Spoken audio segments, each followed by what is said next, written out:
നമസ്തേ. 19/12/2024 വ്യാഴാഴ്ചത്തെ ഫലമാണ് നമ്മൾ നോക്കുന്നത്. നക്ഷത്ര ഫലമാണ് നമ്മൾ നോക്കുന്നത്. ഈ നക്ഷത്ര ഫലങ്ങൾ നിത്യവും ലഭിക്കണം എന്നാഗ്രഹിക്കുന്നവർ ഇത് ഷെയർ ചെയ്യുകയും എന്തെങ്കിലും കമൻറ്റ് ചെയ്യുകയും ചെയ്യുക.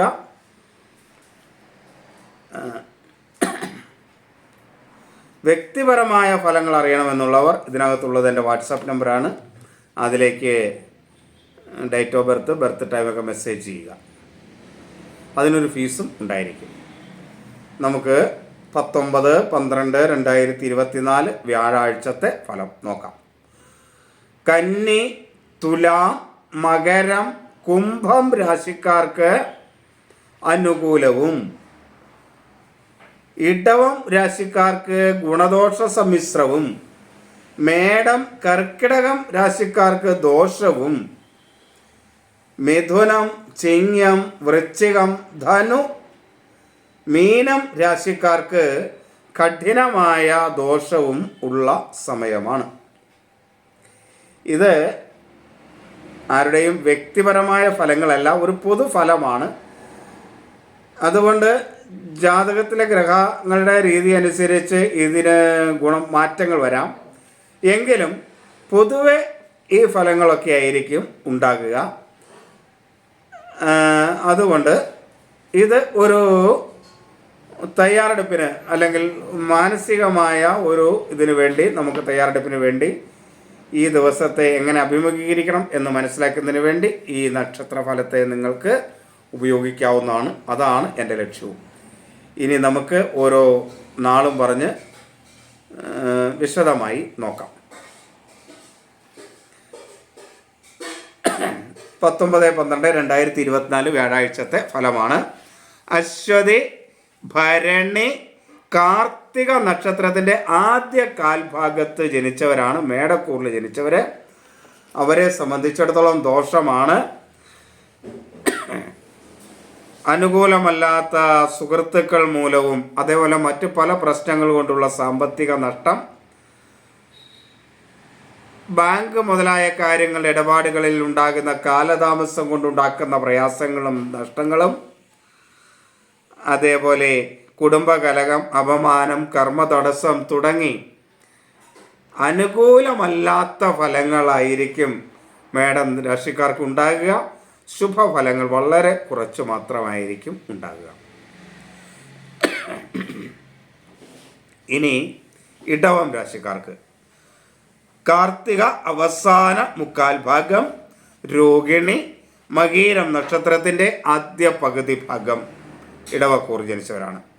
ഇടവക്കൂറുകാർക്ക് ഗുണദോഷ സമ്മിശ്രമായ ഒരു ഫലമായിരിക്കും.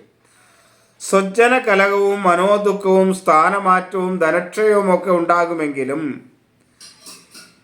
ഈ കലഹങ്ങളൊക്കെ ഒരുപാട് നീണ്ടു നിൽക്കാതെ ആ ദിവസം തന്നെ പരിഹരിക്കാൻ കഴിയും. മാനസികമായ അസ്വസ്ഥത ഉണ്ടാകുന്നതോടൊപ്പം തന്നെ സന്തോഷകരമായ അനുഭവങ്ങളും ഉണ്ടാകും.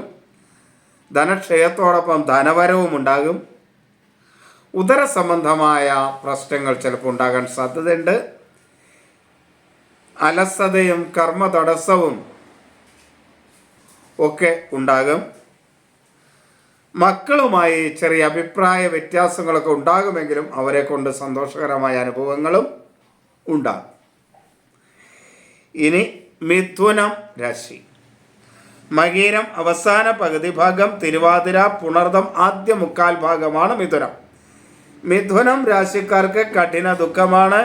സർക്കാർ ഭരണാധികാരികളിൽ നിന്നുള്ള ഉപദ്രവം, അനുകൂലമല്ലാത്ത സുഹൃത്തുക്കൾ, തൊഴിൽ രംഗത്ത് തടസ്സം, അതേപോലെ ധനനഷ്ടം, അനുകൂലമല്ലാത്ത യാത്രകർ, മനസ്വസ്ഥതക്കുറവ് തുടങ്ങി പൊതുവെ ഒട്ടും അനുകൂലമല്ല, കഠിനമായ ദുരിതങ്ങളും പ്രയാസങ്ങളും ഉണ്ടാകുന്ന ഒരു ദിവസമാണ്. അതുകൊണ്ട് ശ്രദ്ധിക്കുക. ഇനി കർക്കിടകം, പുണർദം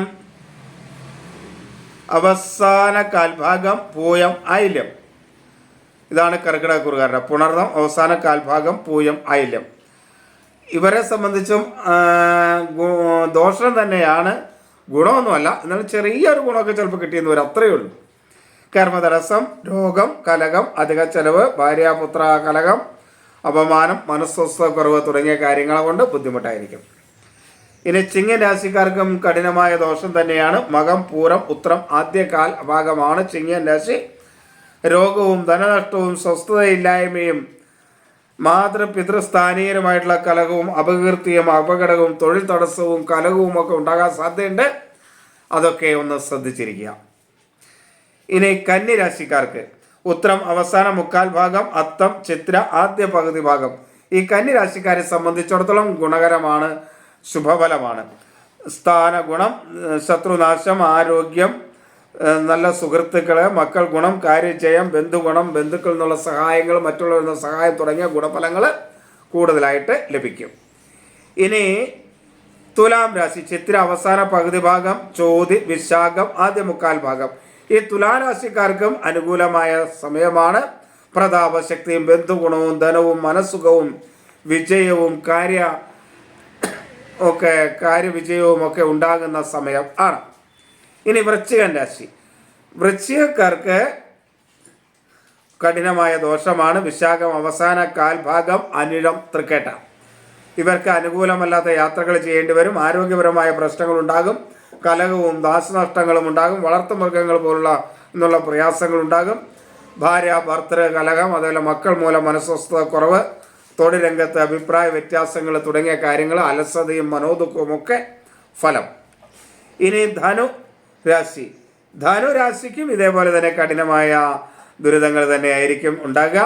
ദൈവാധീനക്കുറവും കലഹവും ആരോഗ്യ പ്രശ്നങ്ങളും വാക്കുകൾ മൂലമുള്ള ധനനഷ്ടവും അപകടവും അപമാനവും അനുകൂലമല്ലാത്ത സുഹൃബന്ധങ്ങൾ തുടങ്ങി പല വിധത്തിലുള്ള ദുരിതങ്ങൾ ഇവർക്കുണ്ടാകും. അതേപോലെ ഇനി മകരം. ഉത്രാടം അവസാന കാൽഭാഗം. ധനു എന്ന് പറഞ്ഞാൽ മൂലം, പൂരാടം, ഉത്രാടം ആദ്യ കാൽഭാഗമാണ് കേട്ടോ. ധനു, മൂലം, പൂരാടം, ഉത്രാടം ആദ്യ കാൽഭാഗം അനുകൂലമല്ലാത്ത സമയമാണ്. ഇനി മകരം. മകരക്കാറ് ഉത്രാടം അവസാന മുക്കാൽ ഭാഗം, തിരുവോണം, അവിട്ടം ആദ്യ പകുതി. ഇവരെ സംബന്ധിച്ചിടത്തോളം അനുകൂലമാണ്.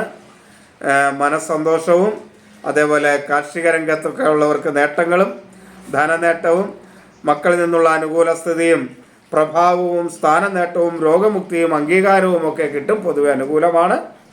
ഇനി അവിട്ടം അവസാന പകുതി ഭാഗം, ചതയം, പൊരുരുട്ടാതി നക്ഷത്രത്തിൽ ജനിച്ച കുംഭക്കൂറുകാരുടെ ഫലം. കുംഭക്കൂർ എന്ന് പറഞ്ഞാൽ അവിട്ടം അവസാന പകുതി ഭാഗം, ചതയം, പൊരുരുട്ടാതി മുക്കാൽ ഭാഗം. അവർക്കും അനുകൂലമാണ്. ധൈര്യവും ശത്രുനാശവും പുത്രസുഖവും തൊഴിൽ നേട്ടവും കർമ്മഗുണവും ധനവരവും കാര്യവിജയവും ദേഹസുഖവും ഒക്കെ കുംഭം രാശിക്കാർക്ക് ഉണ്ടാകും. ഇനി മീനം രാശി.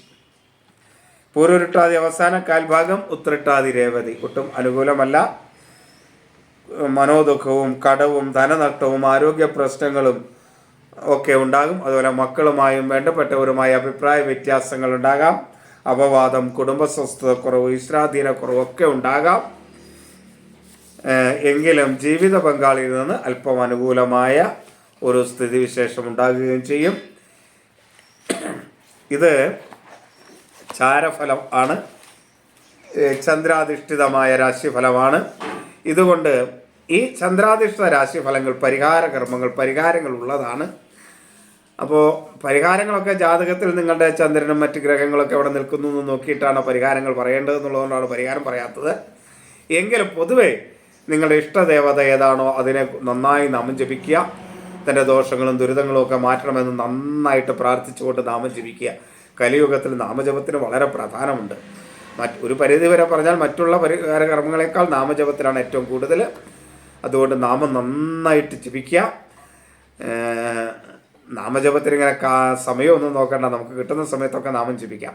അങ്ങനെ നാമം ജപിക്കുക, കൃത്യമായ ഒരു സമയം സ്വീകരിച്ച് നാമം ജപിക്കുക. അത് കൂടാണ്ട് കിട്ടുന്ന സമയത്തൊക്കെ ഈ ദോഷമുള്ളവർ നാമം ജപിക്കുക. ദോഷങ്ങളൊക്കെ കുറയും. എല്ലാവരെയും ഈശ്വരൻ അനുഗ്രഹിക്കട്ടെ എന്ന് പ്രാർത്ഥിക്കുന്നു.